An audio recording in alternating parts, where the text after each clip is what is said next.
প্রায় 10 ঘন্টা পেরিয়ে গেল, এখনো আলিপুরের সরকারি অফিসে জ্বলছে আগুন। দক্ষিণ 24 পরগনা জেলা পরিষদের ভবন, সেখানে আগুন লেগেছে। 10 ঘন্টা পেরিয়ে গিয়েছে, কিন্তু 10 তলার এই বিল্ডিংয়ে এখনো আগুন জ্বলছে। 4 তলায় প্রথমে আগুন লাগে, 5 এবং 6 তলায় সেই আগুন ছড়িয়ে পড়ে। তারপরে প্রথমে বলা হয়েছিল দমকলের তরফে আগুন অ্যারেস্ট করা গেছে, নিয়ন্ত্রণে আনা গেছে, কিন্তু তারপর পরিস্থিতি আবার অবনতির দিকে এগোয়। 8 তলা এবং 9 তলায় আগুন আবার হলকা দিয়ে বাইরে বেরোতে থাকে। যেখান থেকে জল দেওয়া হচ্ছে, জল আগুনের উৎসস্থল পর্যন্ত পৌঁছচ্ছে না। সেই কারণে আগুনকে এখনো পর্যন্ত নিয়ন্ত্রণে আনা যায়নি।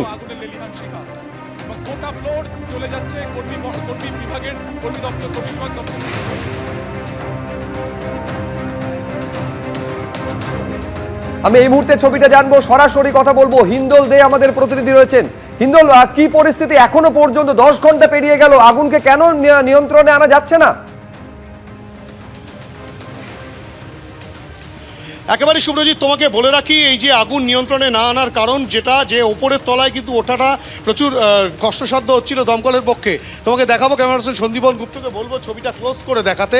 এটা কিন্তু একেবারে 9 তলা, 8 তলা এবং 9 তলায় সেই দুটো ফ্লোরে কিন্তু এখনও পর্যন্ত আগুন নিয়ন্ত্রণে আসেনি।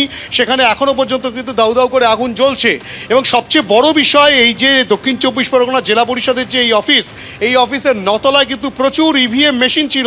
সেই সব ইভিএম মেশিনগুলো কিন্তু একের পর এক বিস্ফোরণ ঘটছে সেগুলোর ভেতরে, এবং সেখানে কিন্তু আগুন আরও দ্রুততার সঙ্গে ছড়িয়ে পড়ছে। এবং তুমি দেখতে পাচ্ছ যে সেই আগুন এখনও পর্যন্ত কিন্তু বাইরে থেকে খানিকটা জানলা দিয়ে দেখা যাচ্ছে, যে ভাঙা অংশটা যেটা ভেঙে দমকল কর্মীরা আগুনকে নিয়ন্ত্রণে আনার চেষ্টা চালাচ্ছেন। তারা সকাল থেকে কিন্তু 10টা ইঞ্জিন তারা কিন্তু আগুন নিয়ন্ত্রণে আনার চেষ্টা চালাচ্ছেন।